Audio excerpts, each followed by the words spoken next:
That's it. Any questions?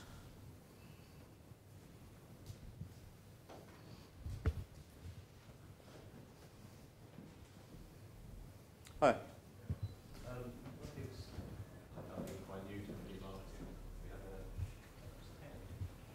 We have a number of, I represent a number of different merchants, and one thing I've noticed going on Webgains and some other networks, the feeds all seem to differ quite greatly in their look and their format. And I was just curious as to when I'm creating feeds for other companies, is there a set format, a set program, like a template that suits all affiliates and such well, or? Well, when we aggregate the feeds together, that does pose various hurdles for us. In a site like the mattress and bed one, all those feeds were from different networks, so they came in different formats. It makes it harder work for the affiliate putting it all together. But if they've all got the core bits of information and they're labelled roughly the same in terms of the column names, so the product description, price, I'm sure. The feed guidelines which Lee's been working hard on that are coming out next month will really outline what those core fields are. Then it's not too much hard work. It still can prove a challenge when they're misinterpreted by different merchants. There's lots of different ways that they do it, but most of the networks are getting quite good at their basic feed templates now. And the merchants seem to be fitting their feeds into those templates quite well. It's a long way to go. I don't know if you want to comment on that. Well, I mean, we're often asked the question: Can you offer a standard for feeds? And I think part of the issue is, of course, is that going back to that point that I made about let's get all the information that's available on your website out into market. Fact is, you're all offering slightly different things. Even if you're in retail, the types of products you sell mean that you have different attributes available, for example. So really, what the guidelines are going to offer is a core set, as we say, a core set of attributes that you should deliver in a certain way so that you make sure you cover off the basics. And once you've got those basics covered, then it's about being creative, I guess, and offering more information to allow affiliates to do creative things on websites. So it's kind of middle ground. I think feeds are quite important in the sense that often as an affiliate we'll have a look at the program. It might seem quite attractive in terms of the commercials or whatever, but the first thing we'll do is have a look at the quality of the data feed. It'll often dictate to us what we can and can't do with the program, and it has quite often been the decision to not invest in promoting a particular merchant because the quality of that feed has not been any good. So, I think we were trying to ascertain the value of producing a feed earlier. Well, it can make the difference between promoting it or not promoting it from an affiliate perspective. If it isn't there, it makes our job a lot more difficult, and what we can do much more limited. So. There's obvious value there. Hi there. Hi, just a very quick kind of question. It relates to the PPC. Capped CPC model. So effectively they give us a cap which we can't bid over, and that allows them to appear on any term just by bidding 1 penny more on that term, and that gives us free rein, if you like. There's many other ways of doing it. You can split out the sectors, and maybe if you're having difficulty with a particular product range or a particular part of your site, you hand that over to the affiliates and see if they can make that work. It's all about the terms and conditions you set out with the network that you're running your affiliates through. I would advise talking quite carefully to that network and working quite closely with them in terms of giving the affiliates enough in the terms and conditions of that agreement so that they've got a chance to make some money and promote you well, and also aren't going to just sit on your brand name or do all of those things which the old PPC affiliates got a bad name for. So, but what is the actual? I suppose what's the actual feel of the affiliates and actually your own in-house the actual merchant activity versus their own activity? Is there a kind of acceptance that will happen, or is it a case that they don't want to be involved where the merchant is involved in PPC activity? No, I think we're quite used to working with in-house teams. We'll often open up some or all of our campaign to that merchant so that they can quite clearly see what we're doing, what we're bidding on, where we're making it work. Whether the only issue there is that there's always the fear that they'll just go, oh, okay, well, we've worked it out now, we'll walk away with that data. So it really depends. I mean, what we see time and time again as a PPC affiliate is an agency or an in-house team that isn't doing a good job, that isn't making things work that they should be able to make work, that has inconsistent coverage across the search engines. I've seen agencies that have, just really rested on their laurels and sat on 2 or 3 terms, and when their marketing budget runs out, they drop off those terms, and the merchant ends up without an ad showing for their brand after 9 p.m. at night or whatever, which is pretty slack really as far as the agency goes. I think the advantage of the PPC affiliate is that they're always or nearly always working to a CPA model, so it's not in their interest to have an ad stop showing. They'll always be there for you in that sense. Let's chip in there as well. I think it's worth saying with your PPC activity, it's worth considering it almost as 2 components. You've got your campaign PPC work, which is generally manual work, where you're creating concepts and building keywords manually around those concepts.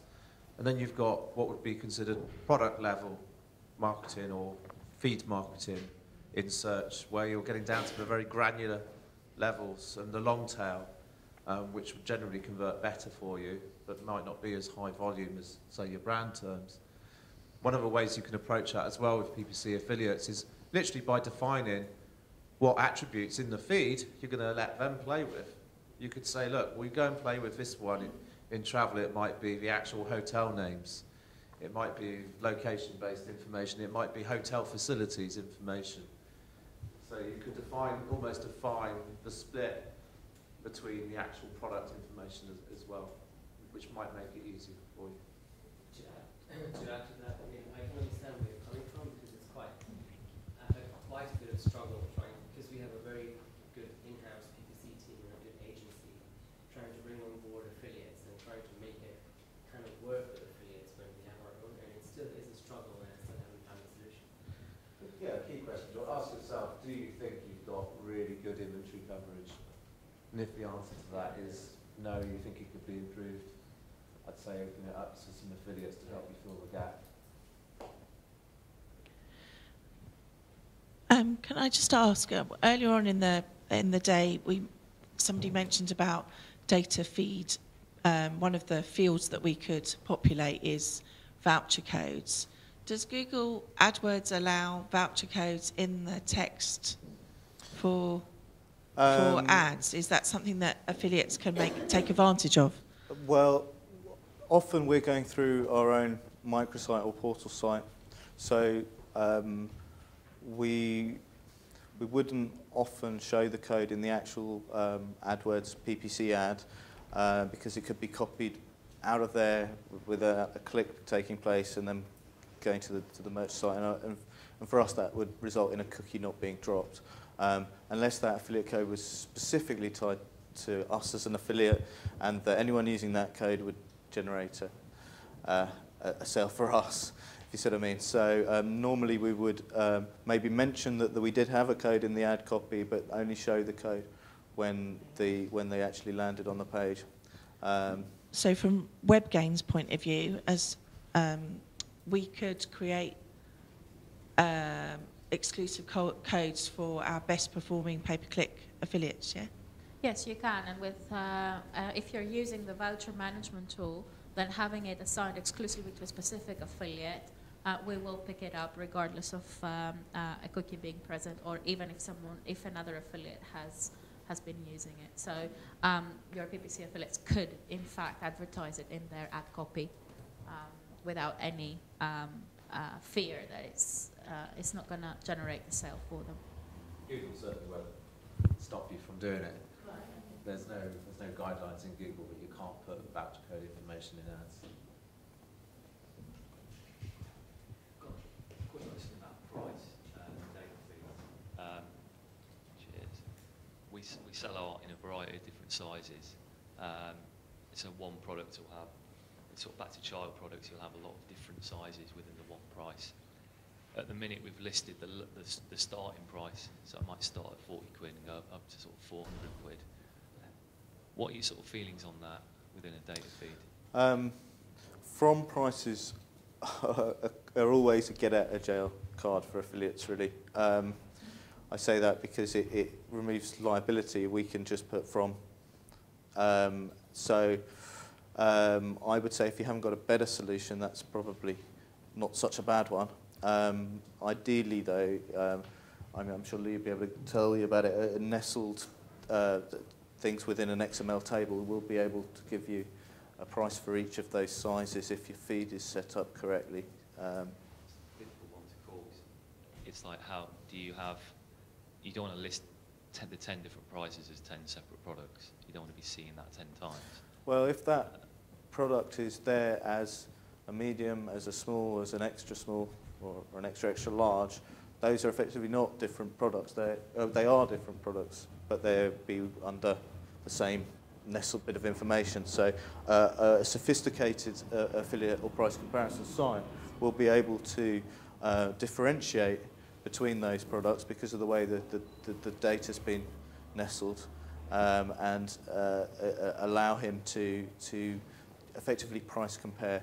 Because the problem with doing it the from way is that if the affiliate wanted to match it up to another merchant selling the same medium-sized blue sweatshirt or whatever it is, they couldn't effectively. It's worth looking at Igelo's site actually for very good examples of that, because you know, as David points out, you know, they do use that rich attribute information. They will use the different sizes for whatever product it is, and therefore. Yeah, we'll list each product as a separate product on the site. Absolutely.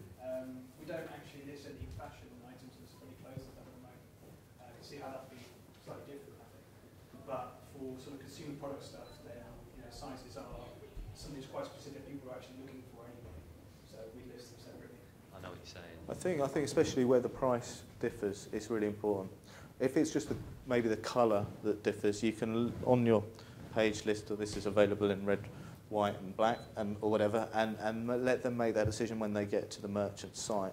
But if it's products that are in different sizes, different prices, different availabilities potentially, then it becomes even more important to split those out on your feed.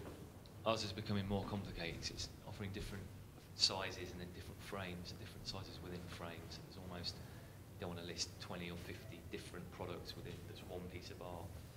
You've essentially just got to find a standard and say this is the price, but it's a starting price.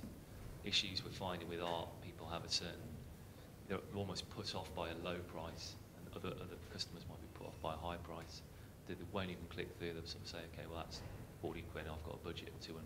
Yeah, look at it.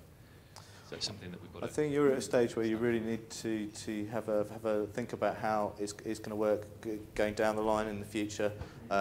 What's going to happen if you add more ranges, and make sure your data set is set up in such a way that it's going to allow for whatever uses you want to look. I would take some advice from your network and maybe a specialist like someone like Lee, because that consultation is going to help you 100-fold down the line when you've added more products to your inventory. I think particularly when you've got a complex data set like that, it's more important for you to also consider how affiliates can utilise that. If it's starting to get very, very specialist, maybe you need to use a custom content unit of your own that can be deployed so that users can actually play within that widget, within that unit to get to the products that you have. Because standard listings aren't necessarily going to give you the access you want.